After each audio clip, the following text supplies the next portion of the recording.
지방의회는 지방자치단체를 통제하는 기능이 있고요. 또 감시하는 그런 기능을 가지고 있습니다.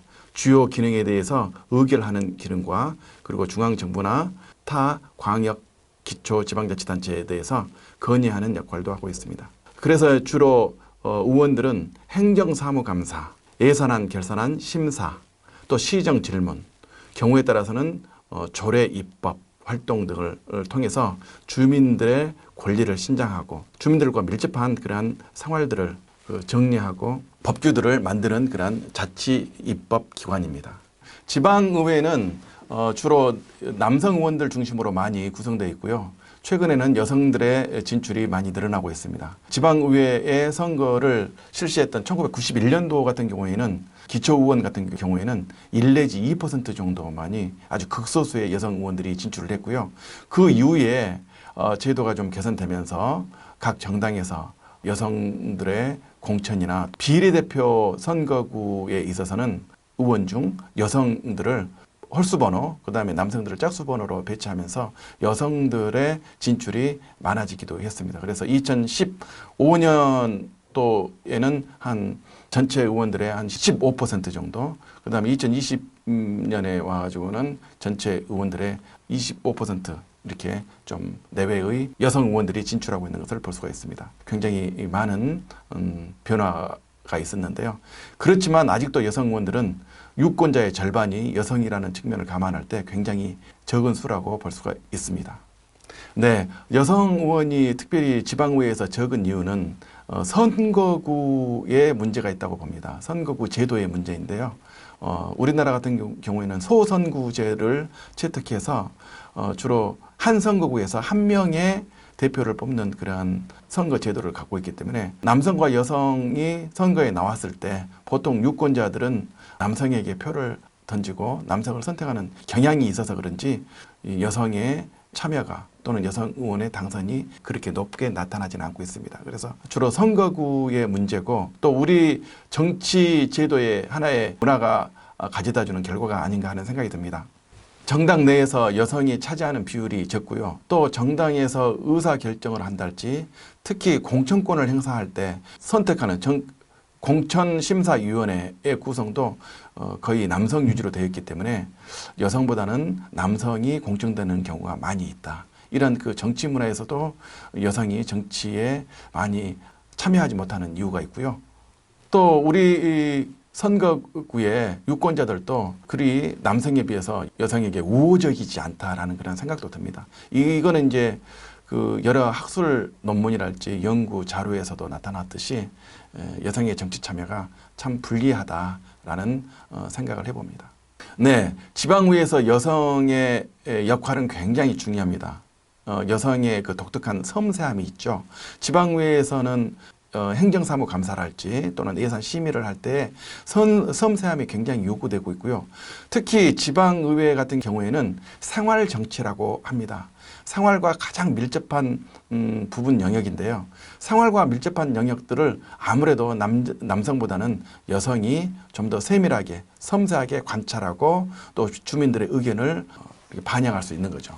그래서 생활에 보다 익숙한 여성들이 이 생활정치, 현장 정치에 참여하게 돼야 되고 또 굉장히 중요한 의미를 가진다라는 생각이 듭니다. 과거에 남성 위주의 정치 활동 또 지방의회 운영을 하다 보니까 여성들이 상대적으로 좀 배제되는 그런 상황에 있었습니다.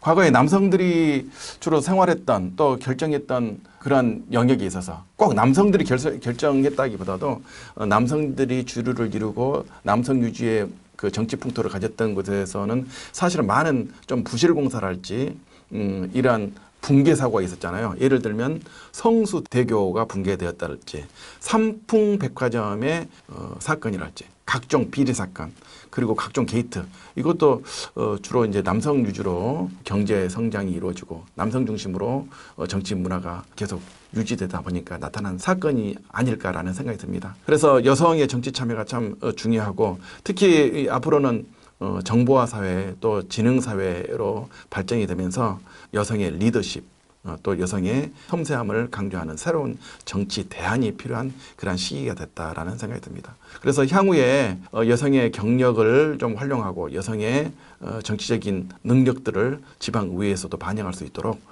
여성들의 정치 참여가 참 중요하다라는 생각이 듭니다. 네, 우리 이 정치 풍토에 있어서는 여성이 갑작스럽게 많은 여성 유권자 또는 여성 의원들이 진출한다는 것은 뭐 좀 어렵겠지만, 예를 들면 할당제를 도입을 한다면 여성들의 참여가 많이 높아질 것 같아요.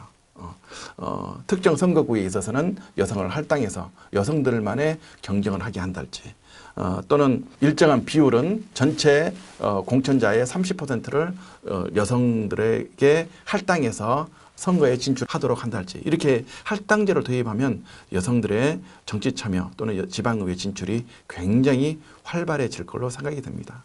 두 번째, 여성의 정치 참여가 확대하기 위해서는 여성 후보자들의 수를 좀 증가시켜야 될 필요가 있지 않느냐 하는 생각이 듭니다. 과거에 비해서 여성이 좀 증가하긴 했지만 아직도 유권자의 절반이 여성이라는 점을 감안하면 숫자는 더 늘어나야 될 것이다 라는 생각이 듭니다. 그리고 세 번째로는 정당에서 여성을 공천하기 위한 여러 가지 노력들을 할 필요가 있다라는 생각이 듭니다. 여성의 참여가 저조한 것은 역시 정당에서 여성을 공천하지 않는 이유가 가장 크다라는 생각이 들고요. 여성의 정치 참여를 위해서 정당이 변화되고 정당의 구조와 의사결정 구조도 크게 변화되어야 될 것이다라는 생각이 듭니다. 네, 젊은 여성들이여 정치에 도전하라라는 말씀을 드리고 싶습니다. 정말 이 지방의회에 여성의 진출은 블루오션이라고 생각이 됩니다.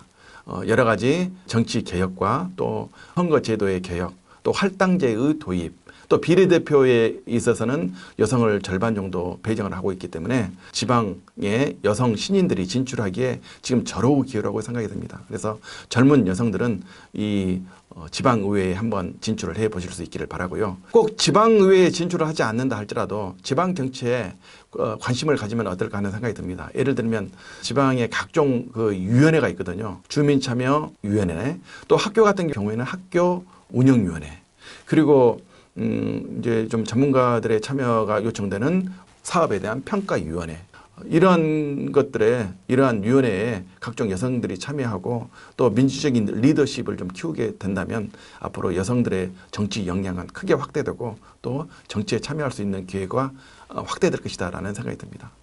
자, 오늘은 여성의 정치 참여, 특히 지방의회 의원으로서의 참여가 중요하다라는 생각을 해보면서 오늘 말씀을 마치겠습니다.